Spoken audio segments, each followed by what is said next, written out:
Samajwadi party 9 अक्टूबर को काशीराम जी की पुण्यतिथि पर यूपी भर में दलित वोट बैंक को फिर से जोड़ने का मेगा प्लान बना रही है और 7 अक्टूबर की वाल्मीकि जयंती से पीडीए फॉर्मूले को अजेय बना देगी। यदि आप सोचते हैं कि ये पुरानी यादें मात्र हैं, तो अभी रुक जाएं। आज का ये खुलासा 2027 चुनावों का गुप्त प्लान को डिकोड करने में आपकी मदद करेगा। आज हम बात करने जा रहे हैं समाजवादी पार्टी के उस रणनीतिक प्लान की जो 9 अक्टूबर 2025 को बहुजन समाज पार्टी के संस्थापक काशीराम जी की 19वीं पुण्यतिथि पर पूरे यूपी में बैठकें आयोजित करने वाली है। ये कार्यक्रम 2019 के लोकसभा चुनावों में बीएसपी के साथ गठबंधन के समय से चला आ रहा है। भले ही गठबंधन टूट गया हो, लेकिन अखिलेश यादव की अगुवाई वाली समाजवादी पार्टी दलित आउटरीच को मजबूत रखने के लिए इसे जारी रखे हुए है। इसके अलावा पार्टी 7 अक्टूबर को महर्षि वाल्मीकि जयंती भी धूमधाम से मनाने की तैयारी कर रही है और सभी जिलों में कार्यकर्ताओं को निर्देश दिए गए हैं। समाजवादी बाबा साहेब अम्बेडकर वाहिनी के महासचिव राम बाबू सुदर्शन ने बताया कि वाल्मीकि जयंती पर जिला स्तर के संगठन और वाहिनी के सदस्य हर जिले में भाग लेंगे। लेकिन दोस्तों, ये कार्यक्रम सिर्फ यादें ताजा करने के लिए नहीं है। ये पीडीए यानी कि पिछड़ा दलित अल्पसंख्यक फॉर्मूले को 2027 विधानसभा चुनावों के लिए मजबूत करने का स्ट्रैटेजिक मूव है।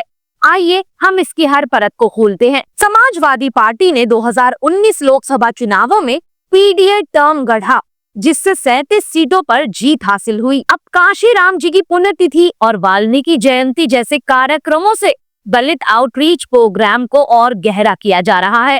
लेकिन एक बात ध्यान रखने वाली है, क्या ये कार्यक्रम बीएसपी को चैलेंज करेगा या सपा का पीडीए समीकरण और मजबूत होगा? सपा ने 2021 में अंबेडकर वाहिनी गठित की और अंबेडकर जयंती को दलित दिवाली कहा। अप्रैल में सपा प्रमुख अखिलेश यादव ने इटावा में अंबेडकर की प्रतिमा का अनावरण किया। ये कदम पीडीए को मजबूत करने के लिए था। अब सोचते हैं, क्या ये कार्यक्रम बीएसपी के दलित वोट को छीन लेंगे? राजनीतिक नजर से देखें तो सपा का पीडीए फॉर्मूला 2024 में कामयाब रहा क्योंकि सपा ने 37 सीटें जीती थी। लेकिन आलोचनात्मक रूप से कहें तो क्या ये कार्यक्रम बीएसपी को कमजोर करेंगे? बसपा का वोट 13% रह गया, लेकिन सपा का पीडीए दलितों को जोड़ रहा है। राजनीतिक तौर पर मैं ये कहूंगी कि काशीराम जी की पुण्यतिथि सपा के लिए बीएसपी का सॉफ्ट अटैक है। अच्छा, इसमें एक ट्विस्ट भी है। वाल्मीकि जयंती से पिछड़े वर्ग को जोड़ना हो सकता है। अब क्या 2027 में पीडीए 45% वोट ले जाएगा? कृपया कमेंट्स में अपनी राय बताएं। लेकिन दोस्तों, 9 अक्टूबर को बसपा भी काशीराम जी की पुण्यतिथि पर लखनऊ में मेगा रैली कर रही है, जो 4 साल बाद बसपा सुप्रीमो बहन जी मायावती संबोधित करेंगी। बसपा का लक्ष्य 5 लाख या उससे भी ज्यादा भीड़ जुटाना है, कैडर एकजुट करना और आकाश आनंद की रीलॉन्चिंग का है। तुलनात्मक तौर पर अगर बात करें तो सपा का पीडीए ब्रॉडर है क्योंकि ये पिछड़े दलित अल्पसंख्यक को जोड़ता है, जबकि बीएसपी दलित केंद्रित है। सपा ने 2019 गठबंधन से सीखा और फिर पीडीए से 37 सीटें जीती, लेकिन बीएसपी 2022 में 1 सीट पर सिमट गई। सपा के कार्यक्रम जिला स्तर पर है, लेकिन बसपा की मेगा रैली है। और क्या बीएसपी 13% वोट से उभर पाएगी? सपा का पीडीए बसपा को चैलेंज करेगा, लेकिन दोनों दलित वोट के लिए लड़ेंगे। अब देखने वाला मामला ये होगा, क्या 9 अक्टूबर को एसपी बीएसपी टकराव का दिन बनेगा?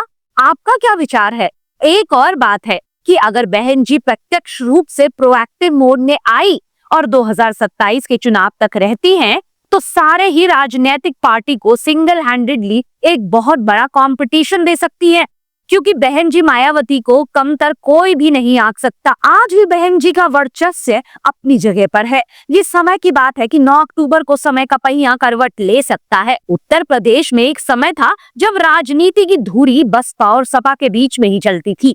अब उत्तर प्रदेश की समग्र सियासत पर इन कार्यक्रमों के संभावित प्रभाव की चर्चा करते हैं।